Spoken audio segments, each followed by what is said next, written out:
Okay, welcome back everyone. I'm shocked the internet kind of broke at such a convenient time.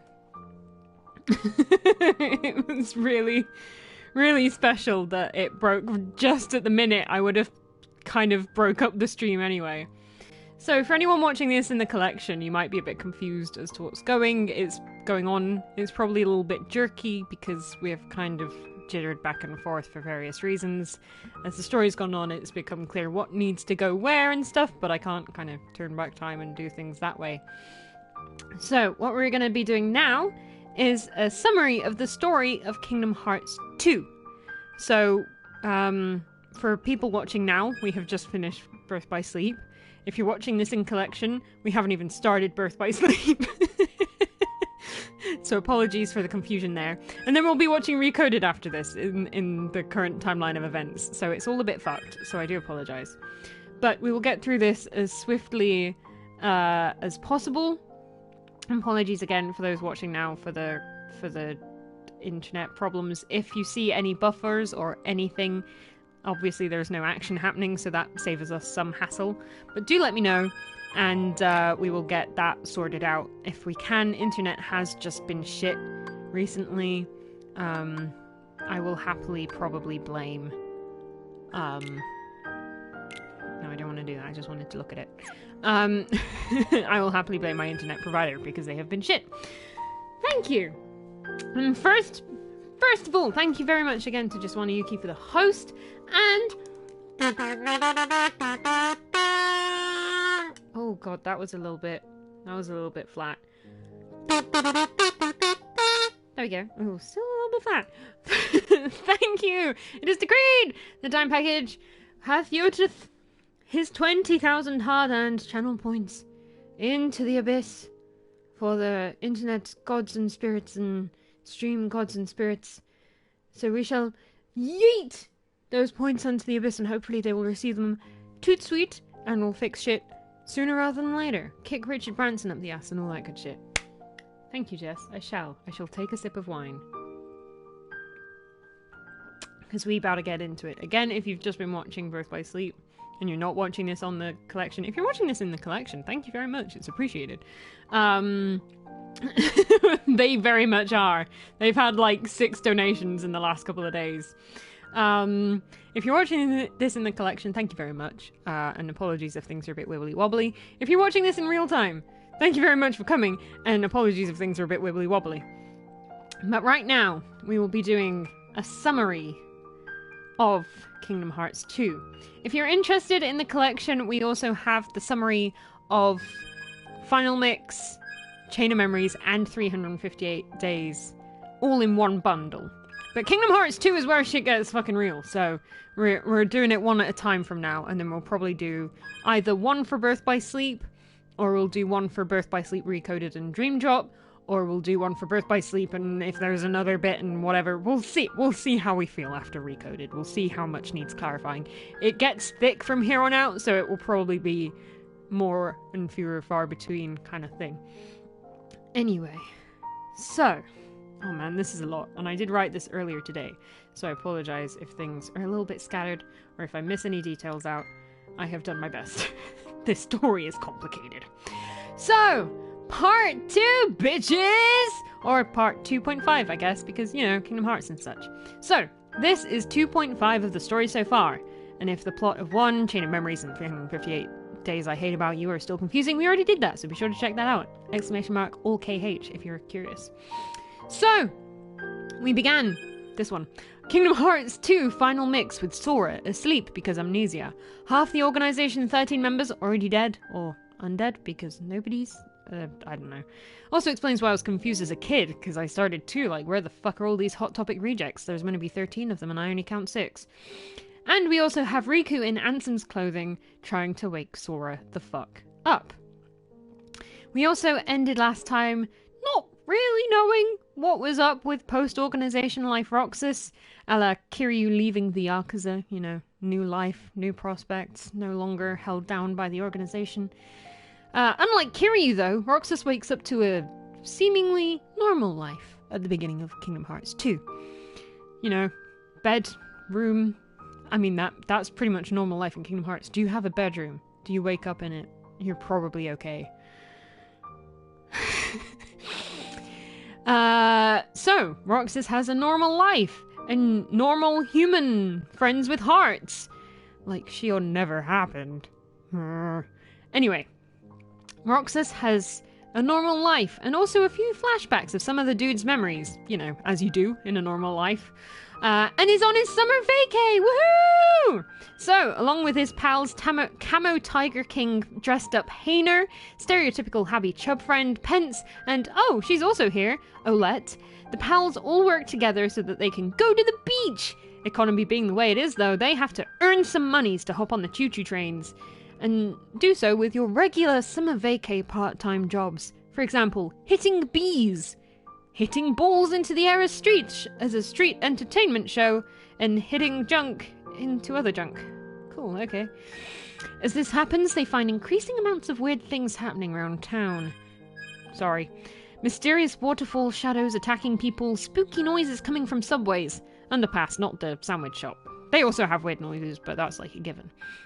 And also, the dreaded dogs that are in sacks.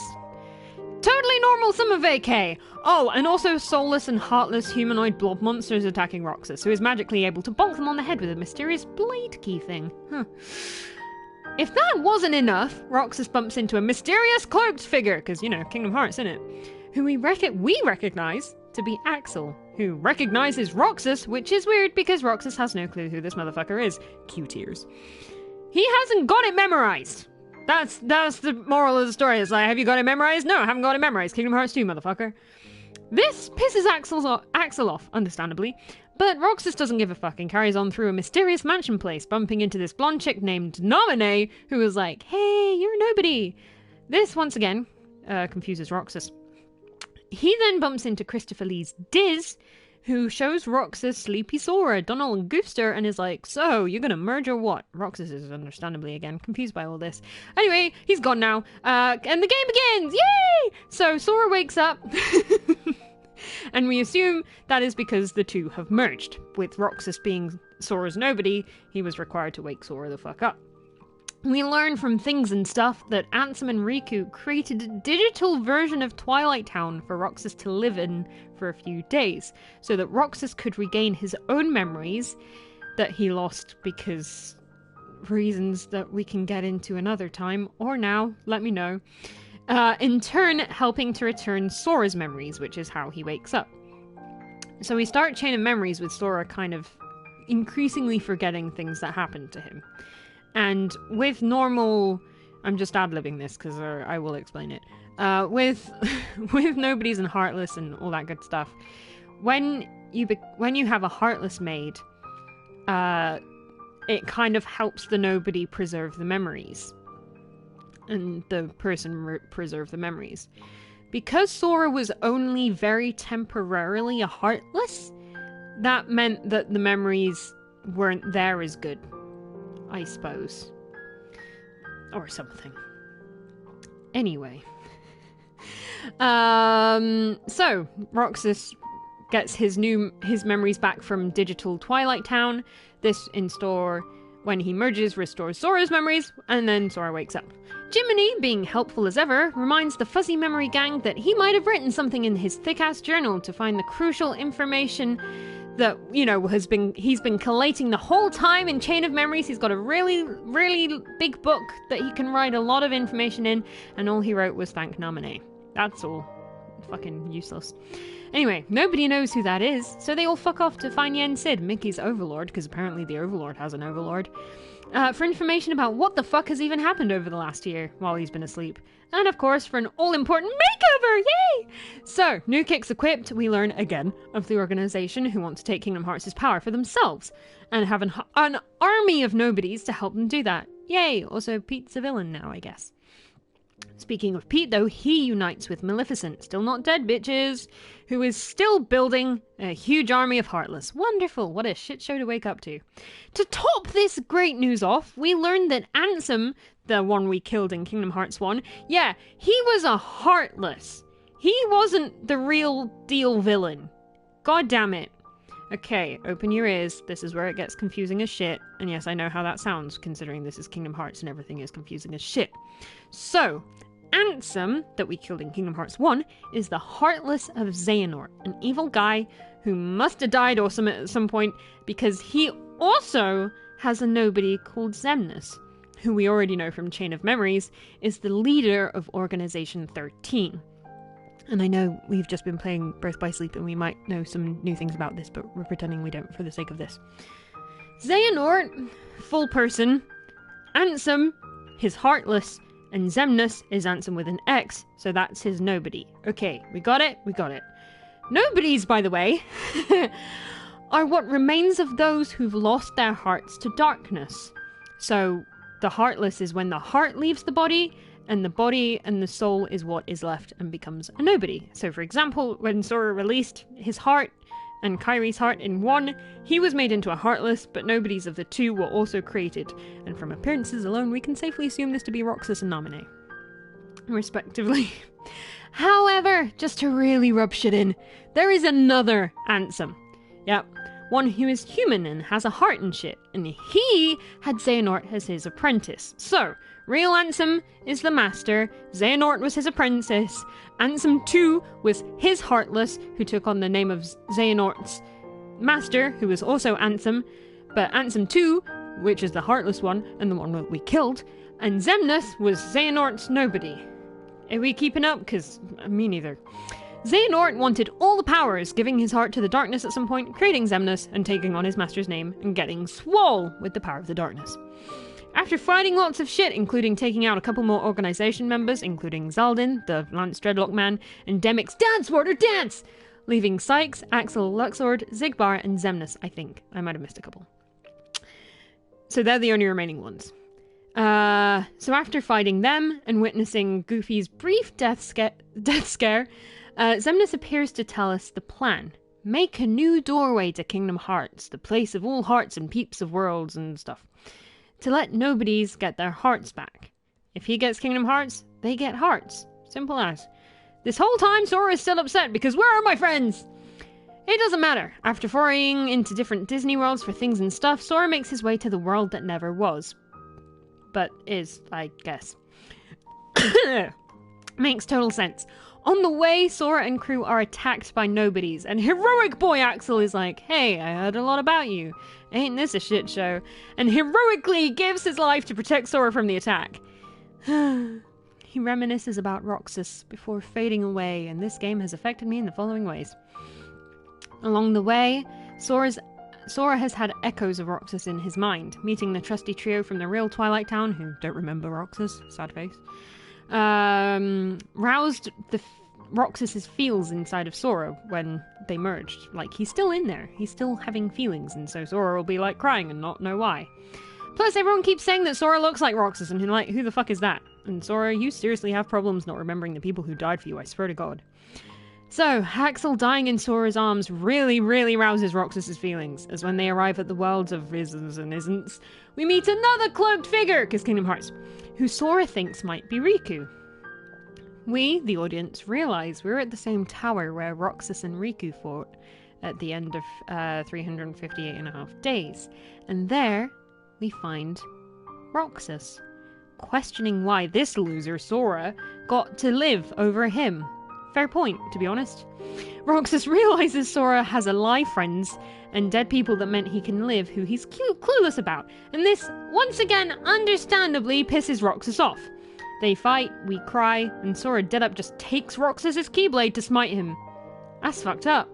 Roxas fades, GGing Sora on the way, and having a brief last moment spiritually with Axel, before they fade away together. Really big sad face. Sora questions that briefly before shrugging off and moving on with his life, the bastard. Sora blissfully continues up the organization's castle, knocking off any organization member who dares compare him to Roxas, until only Xemnas is left. And oh look, Riku, Ansem and Kairi are safe, yay! Diz bickers with Mickey about stopping and... no, wait. Xemnas. Not Ansem, Xemnas. And has a big gun thing, but whatever, he revealed himself to be the real Ansem, the OG Ansem, remember? The one that was Xehanort's old master? Dun dun dun! Anyway, he apologizes to Roxas through Sora before blowing up, because he's basically feeling bad for all the shit he's caused. Good. And also blows up the fake Kingdom Hearts, the organization we're making. Anyway, Riku finds the good in his heart once again and transforms back into himself just in time to see Roxas and Namine merge back with their real counterparts, deciding that so long as Sora and Kairi are together, they will be too. Aww. Anyway, fight time! We fight Xemnas, he die. Cool. So yeah, Organization 13 is down and out, Kingdom Hearts is safe once again. Yay! The gang will land back at Destiny Islands after a brief stint on the Beach of Darkness, Sora contemplating how darkness could be cool. Not at all worrying. And Namine and Roxas reunited too, because, you know, they were so close. They were so big friends. They spent so much time together. Kairi has another mysterious letter, and we don't find out what it is, and that is where Kingdom Hearts 2 ends. The brief version. There's a lot of shit in there. So, nitty gritty time. OG Ansem / Diz. In the secret reports, he tells of his time as Science Man Darkness Researcher-in-Chief after his stint as Mayor of Radiant Garden. He, along with his pupils Dylan, Ienzo, Even, Braig, and Elias, aka Zeldin, Zexion, Vexen, Zigbar, and Lexaeus, and also a small youngin' Xehanort who he happened to find without memories, all got... Sorry, it went off the side of the screen. And also a small youngin' Xehanort who he happened to find without his memories, all got all up in the science of Heartless and Darkness.